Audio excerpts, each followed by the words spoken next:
The name Diane Whitaker lit up Arthur's phone on a gray Tuesday morning 1 year after the divorce was finalized.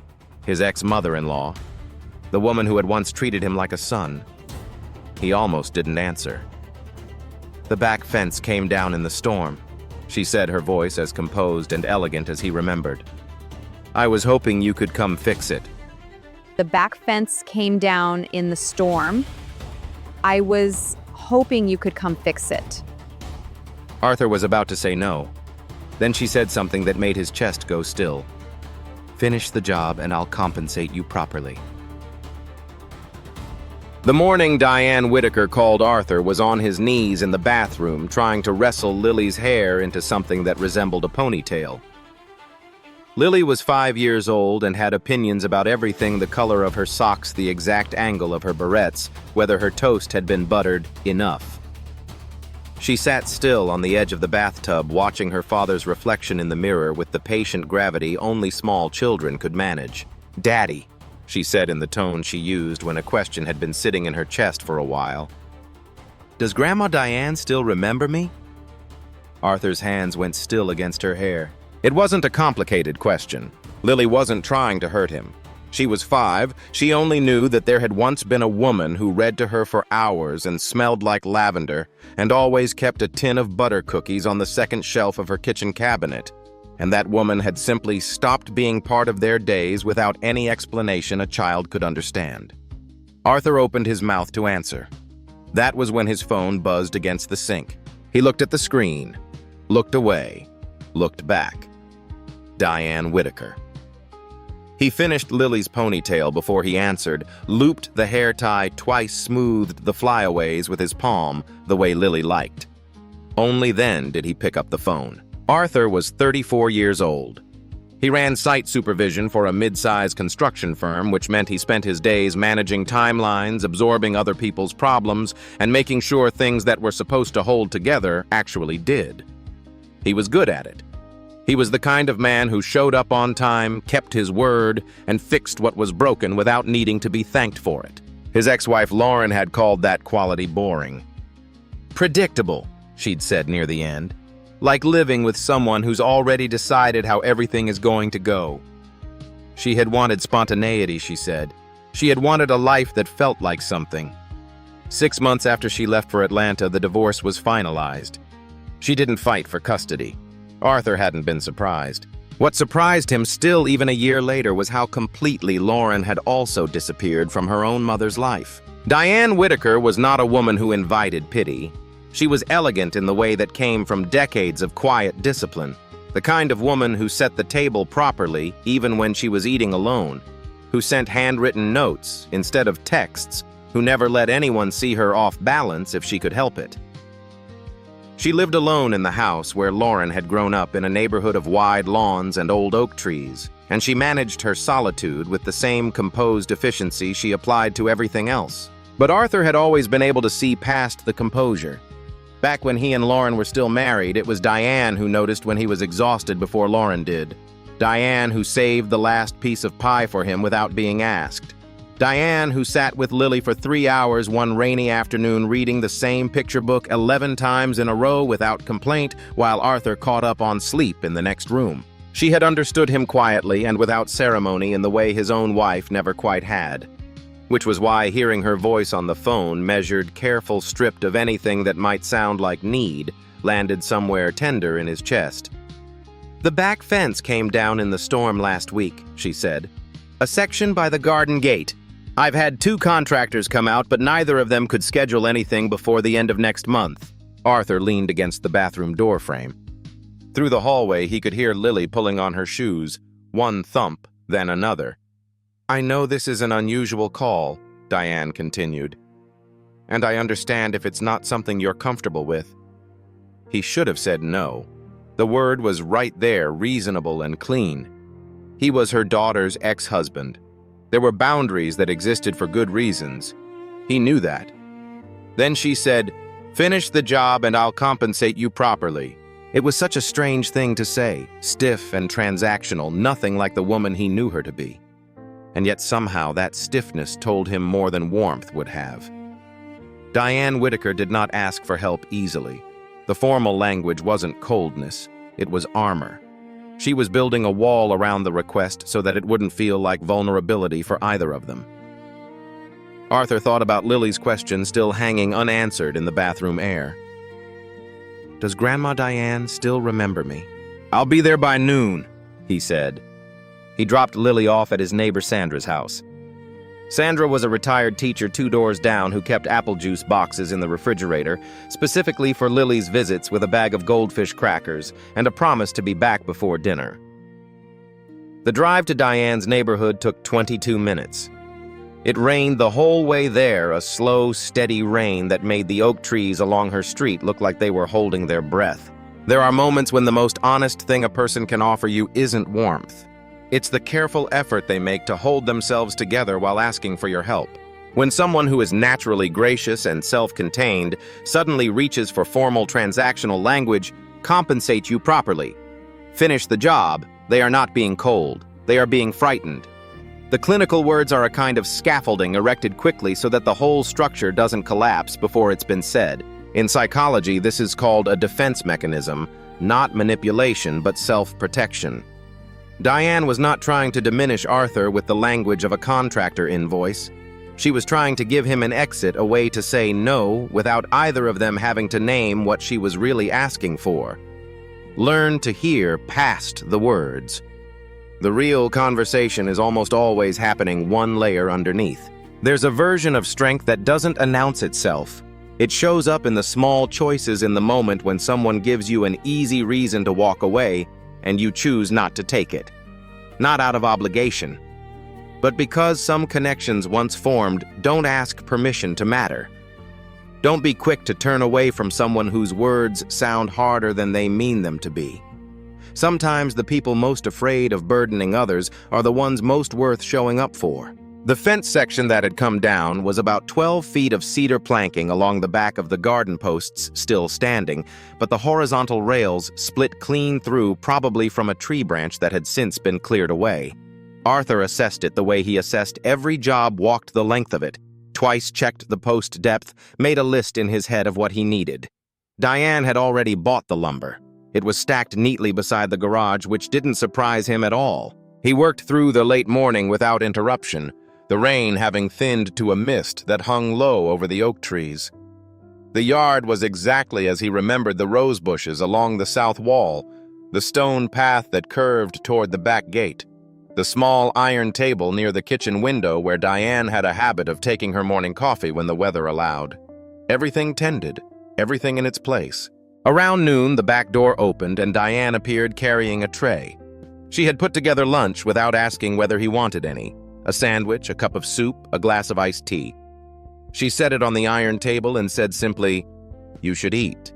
He washed his hands with the outdoor spigot and sat down.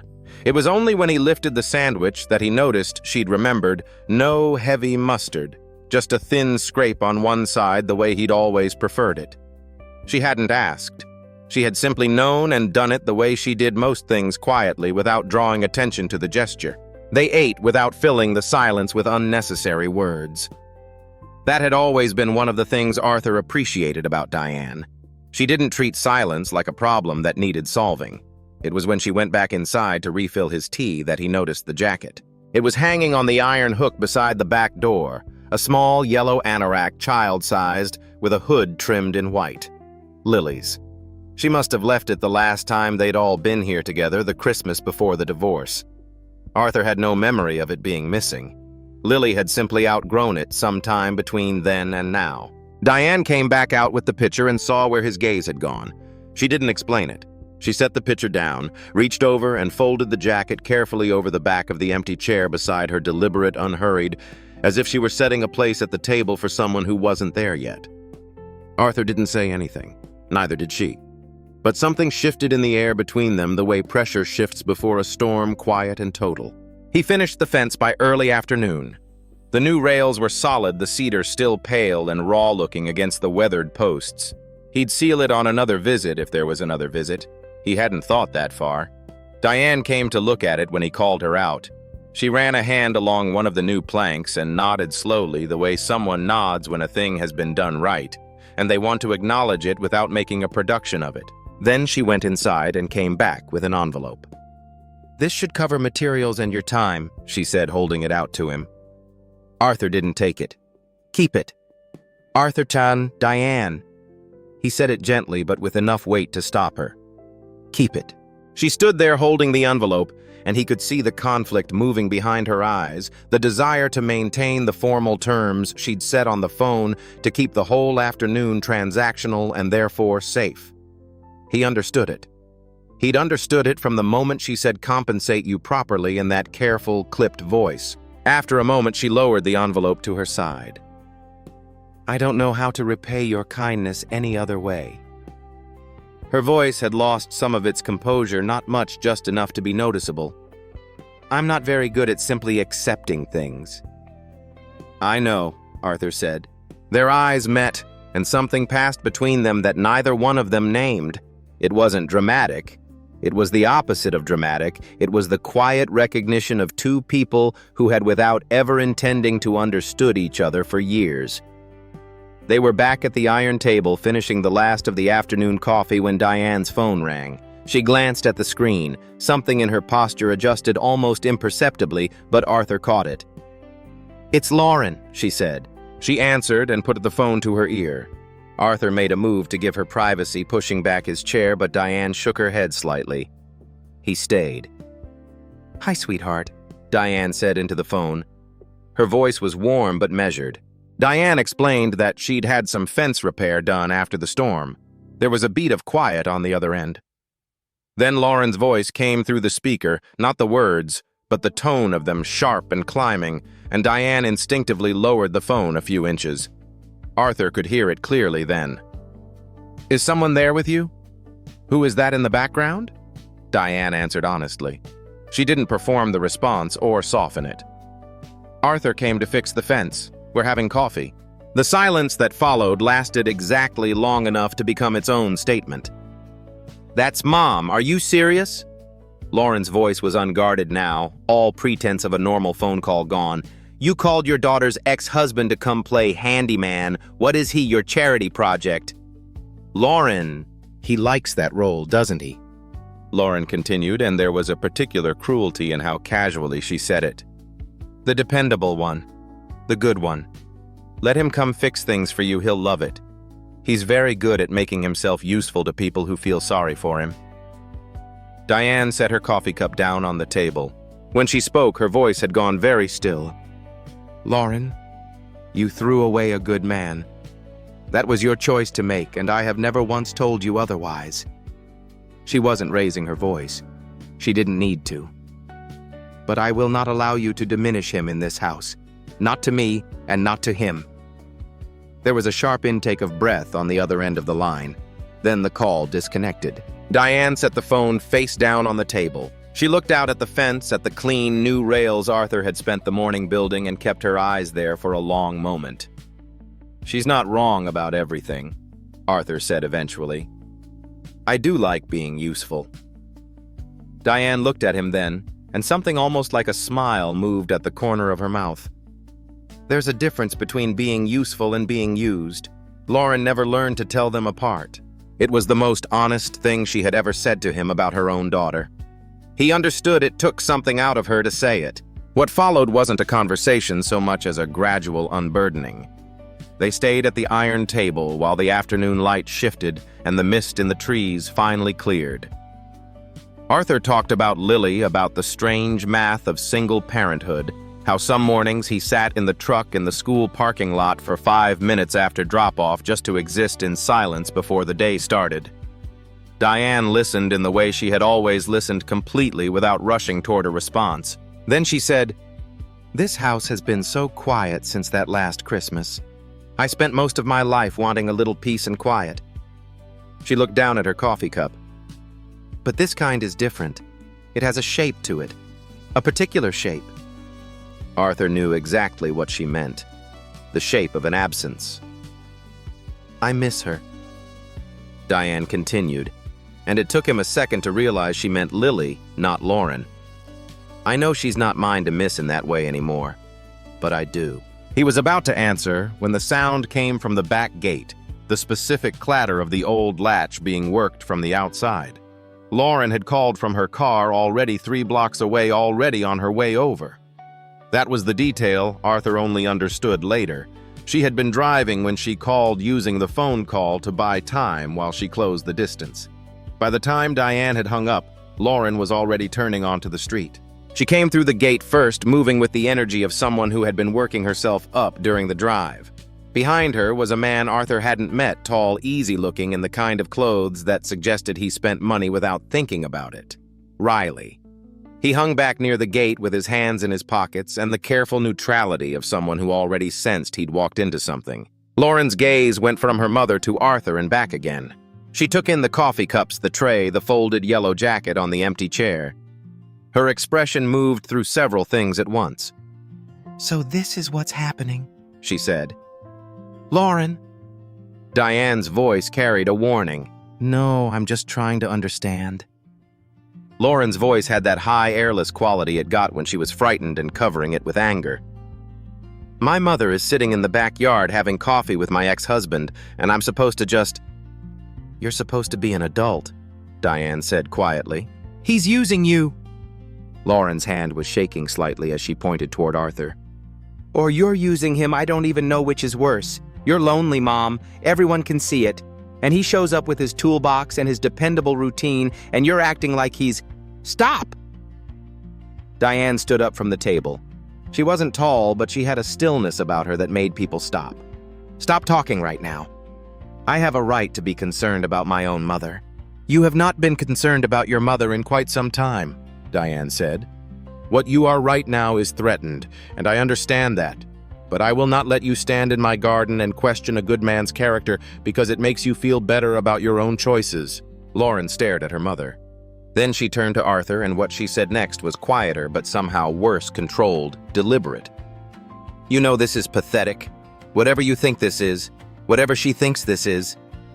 She glanced at Riley, something passing between them, then looked back. "People are going to see it that way."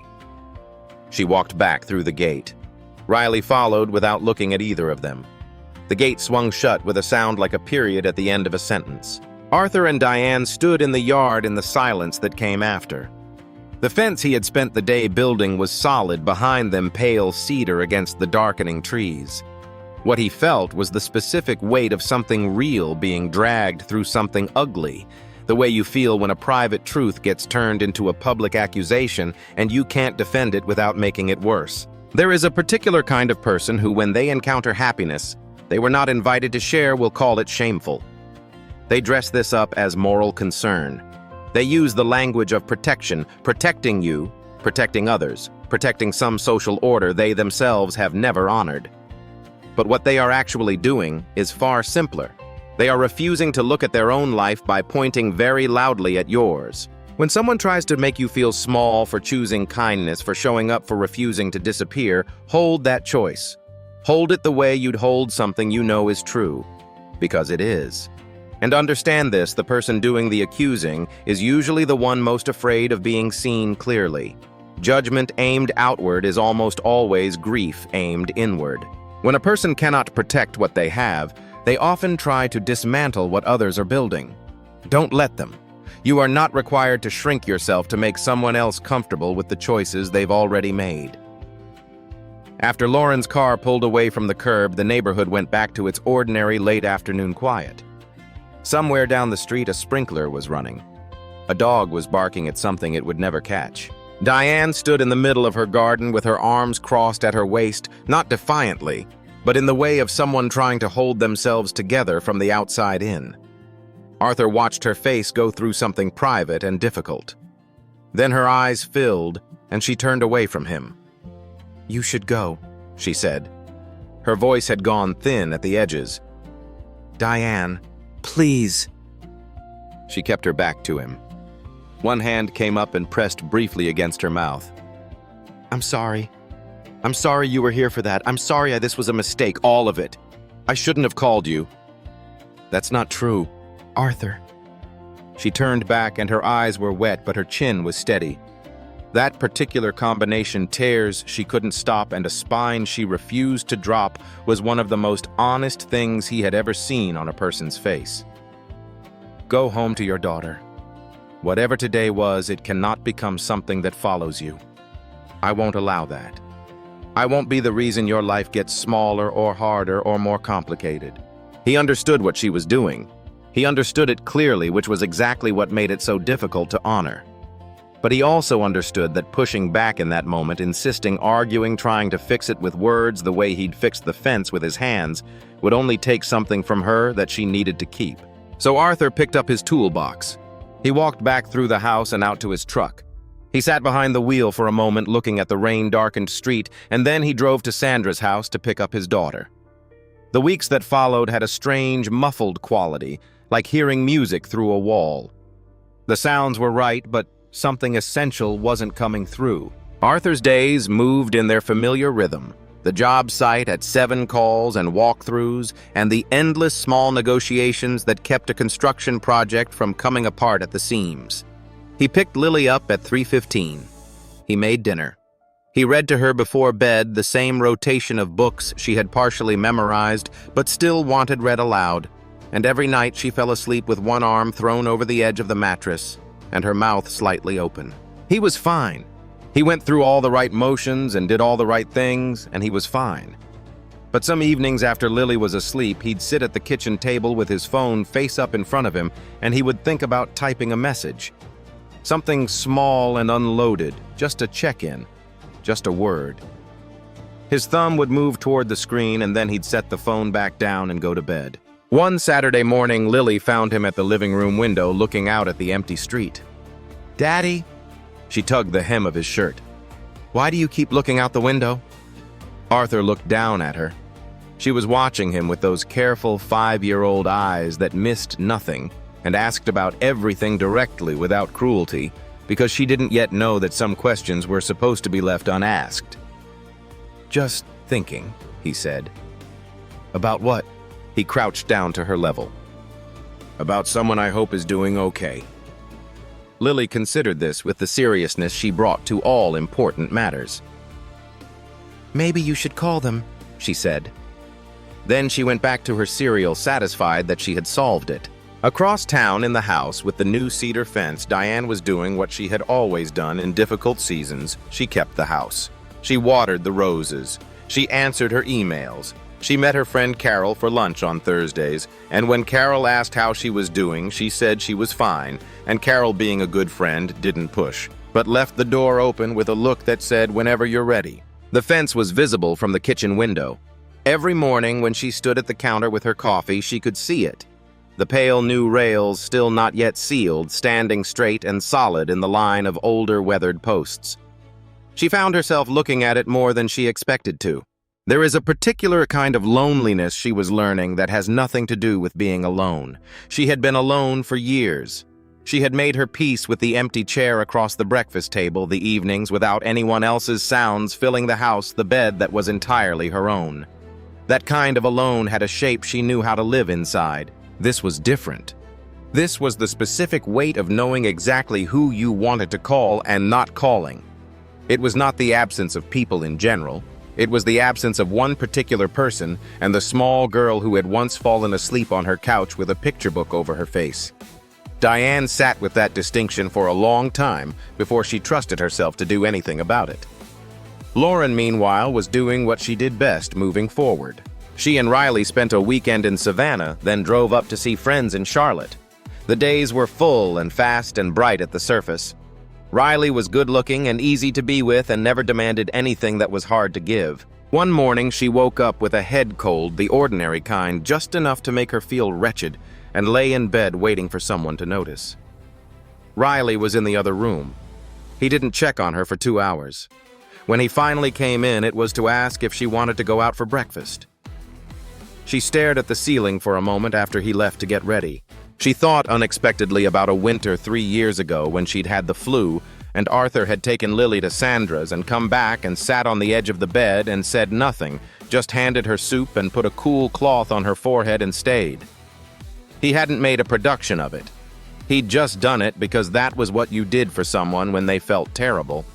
She hadn't thought about that in a long time. She didn't call her mother that day or the next, but she thought about calling. That was new. Arthur sent Lauren a text at the end of the 4th week. 3 sentences. "I'm not looking for an argument. I just think we need to say a few things face to face. Let me know if you're willing." She took 2 days to respond, then coffee. Tuesday. You pick the place. He chose a diner midway between their sides of town, the kind of place with vinyl booths and coffee refilled, without asking where a hard conversation could be had without feeling like a performance. Lauren was already in a booth when he arrived, her hands around a mug, wearing an expression that he recognized as her version of ready. Arthur sat down across from her. The waitress filled his cup and left them alone. "I'm not here to relitigate anything," he said. "Good." Lauren looked at her coffee. "Neither am I. I just want to say one thing clearly, and then whatever you do with it is up to you." He kept his voice level, not cold, but without apology in it. "Your mother is a good woman. She is alone in a way that she doesn't talk about, and she spent years watching out for people in that house who didn't always watch out for her. What happened between us?" He gestured at the space between them, meaning the marriage, the end of it, all of it. "That's done. I don't have any anger left about it, but I am not going to pretend that Diane doesn't matter to me, and I'm not going to disappear from her life because it makes you more comfortable." Lauren was quiet. She turned her mug in a slow circle on the table. "She defended you," Lauren said finally. Not quite an accusation, more like something she was still working out. "In my own mother's house, she picked you." "She didn't pick me over you," Arthur said. "She refused to let someone she cares about get talked about that way. There's a difference. And honestly, if someone was speaking about you like that in her presence, she'd have done the same thing." Lauren's jaw worked. She glanced toward the window, then back. "I said some things that were out of line." "Yeah," Arthur agreed simply. No elaboration. He didn't need to make her say it twice. "I don't know what you think is going to happen," Lauren said. "With her. With whatever this is." "I don't know either," Arthur said. "But that's between me and Diane. It's not something that needs your permission, Lauren. You're her daughter and she loves you. That's not going away. But who she chooses to let into her life, that's hers to decide." Lauren said nothing for a long moment. Then she picked up her mug and drank, and when she set it down, her face had shifted in some way that was hard to name. Not softened exactly, but quieter. Like something that had been braced against a blow had realized the blow wasn't coming. She didn't storm out. She didn't have a comeback. She sat in the vinyl booth across from the man she had once called boring and predictable, and she looked for just a moment like someone who was beginning to understand what those words had actually cost her. They finished their coffee. They said goodbye in the parking lot without ceremony and went their separate ways. On a Saturday afternoon in early October, Arthur took Lily to the park near the edge of their neighborhood, the one with the big climbing structure shaped like a ship and the line of poplar trees that had gone gold at the edges. Lily was working her way across the monkey bars with intense concentration, narrating her progress to no one in particular.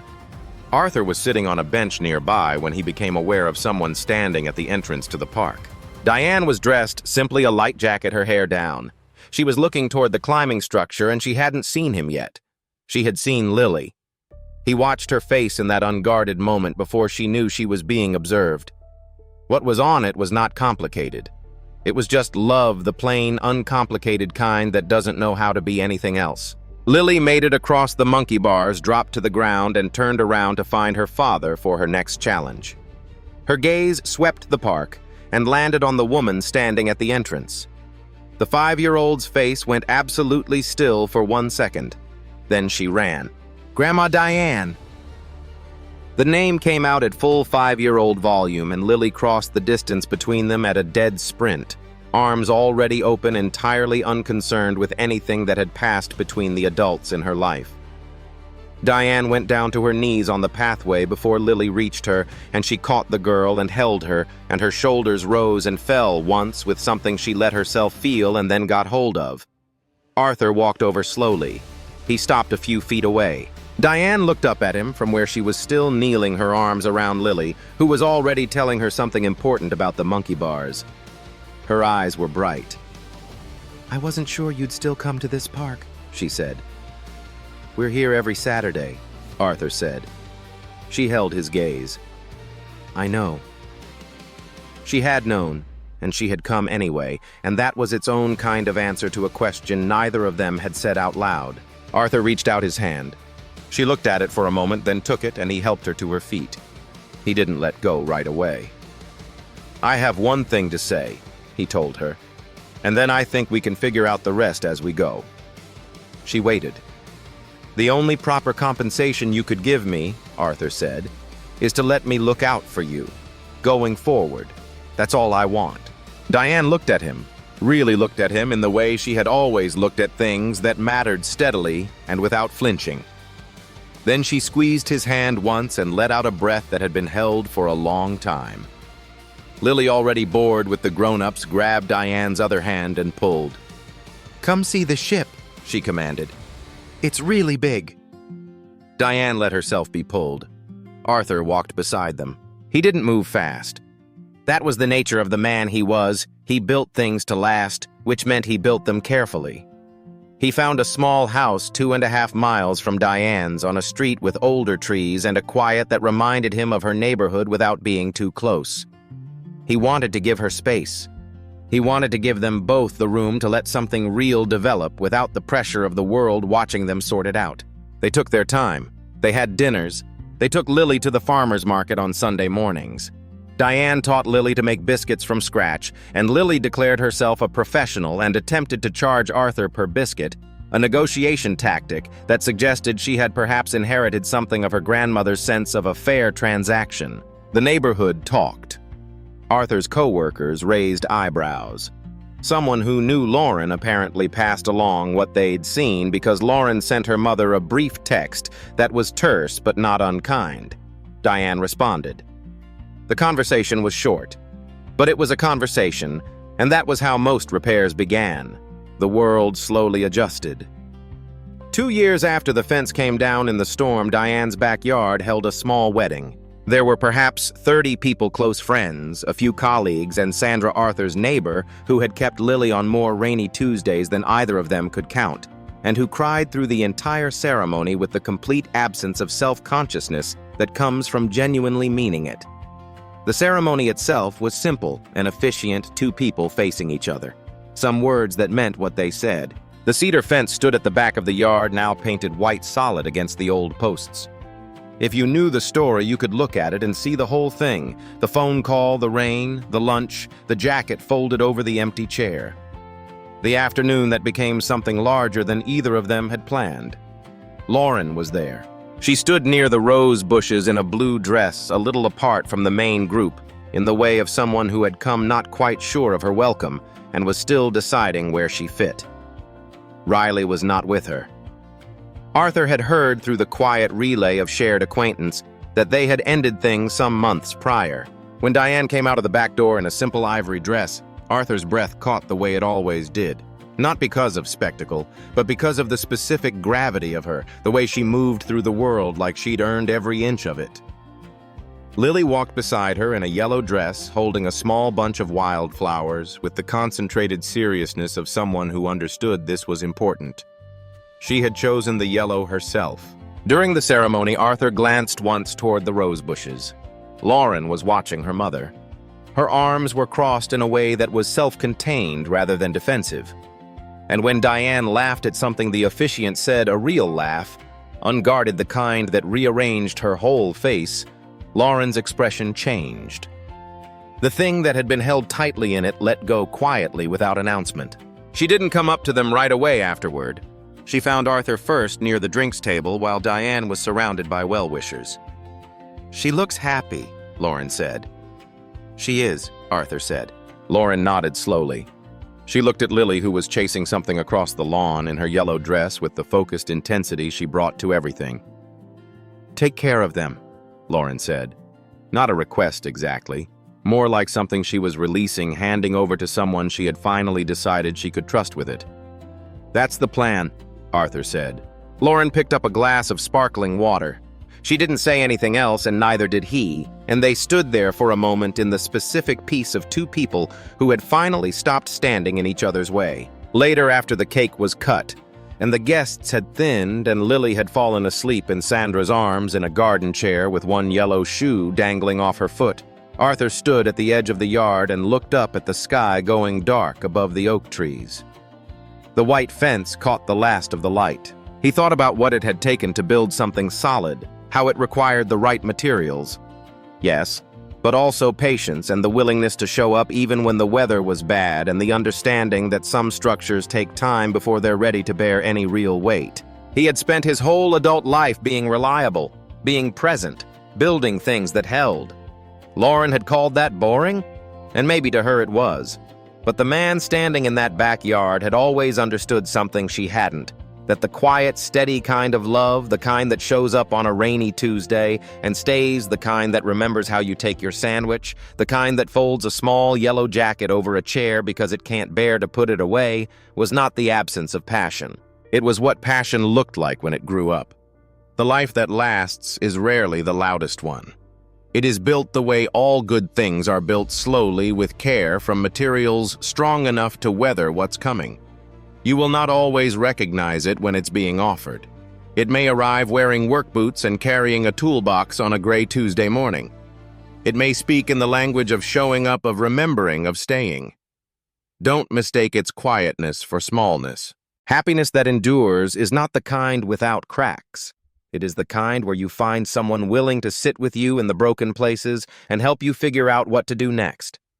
You are allowed to want that. You are allowed to reach for it even after everything that made you believe you no longer could. Some of the most extraordinary things in a human life announce themselves in the most ordinary moments. The fence that falls is sometimes the beginning of everything that holds.